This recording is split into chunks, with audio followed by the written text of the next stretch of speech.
ছবিতে যাকে দেখছেন তিনি কোনো সাধারণ ছিলেন না, তিনি ছিলেন এক দুর্দান্ত চোখের ফটোগ্রাফার। এমন চোখ যে চোখে প্রকৃতি কথা বলতো, মানুষ জীবন্ত হয়ে উঠত ক্যামেরার ফ্রেমে। তার তোলা প্রতিটি ছবি ছিল গল্প, ছিল নিখুঁত সময়বোধ, ছিল জীবনের রং। তার নাম ইশতিয়াক আহমেদ রাফিদ, বয়স মাত্র 20। তবে এই 20টি বছরে তার প্রতিভা এমন উচ্চতায় পৌঁছেছিল যা অনেকেই এক জীবনে পারেন না। তিনি আন্তর্জাতিক মানের পুরস্কার পাওয়ার মতো প্রতিভার অধিকারী ছিলেন। শুক্রবার ঢাকার কুর্মিটোলা রেল লাইনের পাশে ফুটে ওঠা কৃষ্ণচূড়া গাছের ছবি তুলতে গিয়েছিলেন রাফিদ। সেই আগুনরাঙা ফুল, সেই বিকেলের আলো, আর তার ক্যামেরায় বন্দী হয়ে যাওয়া নিখুঁত মুহূর্তটাই ছিল তার লক্ষ্য। তিনি দাঁড়িয়েছিলেন রেল লাইনের মাঝখানে, তার পেছনে ছিল তার খালাতো ভাই সহ আরো বেশ কয়েকজন তরুণ। ওখানে তখন তাদের নিজেরাই ছবি তুলছিল। সামনের দিক থেকে একটি ট্রেন আসতে দেখা যায়। সেটি দেখে আশেপাশের কয়েকজন তরুণ তড়িঘড়ি করে লাইন ছেড়ে বাইরে সরে যায়। রাফিদও সেটা লক্ষ্য করেন। তার মুখ তখন সামনের ট্রেনের দিকে ঘোরানো, কিন্তু সেই মুহূর্তে ঘটে যায়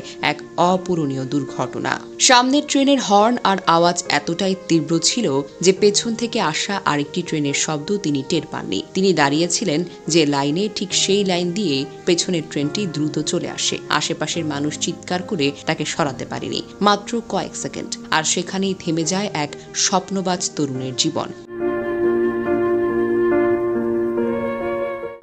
থেমে গেল তার ক্যামেরার ক্লিক, থেমে গেল কৃষ্ণচূড়ার গল্প। তার মৃত্যু নিয়ে কিছু মানুষ বলছেন তিনি নাকি ট্রেনের ভিডিও করতে গিয়েছিলেন। এই তথ্য সম্পূর্ণ ভুল। তিনি যাননি কোনো রোমাঞ্চ খুঁজতে, তিনি গিয়েছিলেন প্রকৃতির রঙে নিজের শিল্পকে আরো পরিপূর্ণ করতে। একটি কৃষ্ণচূড়া ফুল, একটি মুহূর্ত, একটি শিল্পী মন, এই ছিল তার উদ্দেশ্য।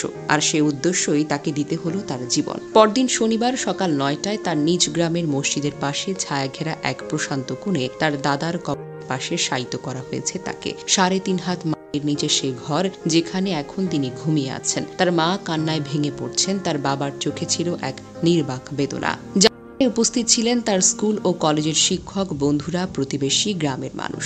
সবাই অবাক হয়ে একটাই প্রশ্ন করছে, এত তাড়াতাড়ি কেন চলে গেল রাফিদ? রাফিদের বাবা রেজাউল করিম বলেন, আমাদের এই মুহূর্তে ধৈর্য ধরতে হবে। আল্লাহ তাআলা আমাদের উত্তম প্রতিদান দেবেন। আমার ছেলেকে ভালোবাসার জন্য যারা এসেছেন সবাইকে ধন্যবাদ। তার জন্য দোয়া করবেন। আজ আমরা হারালাম শুধু একজন ছেলে নয়, আমরা হারালাম একজন শিল্পীকে, একজন স্বপ্নবাজ তরুণকে, যে হয়তো পারত বাংলাদেশের মুখটা উজ্জ্বল করা এক আন্তর্জাতিক ফটোগ্রাফার হতে। কৃষ্ণচূড়ার রং আজ সেই আগুন রাঙা নয়, আজ সেটা হয়ে গেছে বিষাদের লাল। এই ঘটনা যেন আমাদের চোখে তুলে দেয় রেলপথের সতর্কতা, সচেতনতা এবং তরুণদের প্রতিভা রক্ষার গুরুত্ব নিয়ে। রাফিদের মতো একজন তরুণ আর হারাতে চাই না আমরা।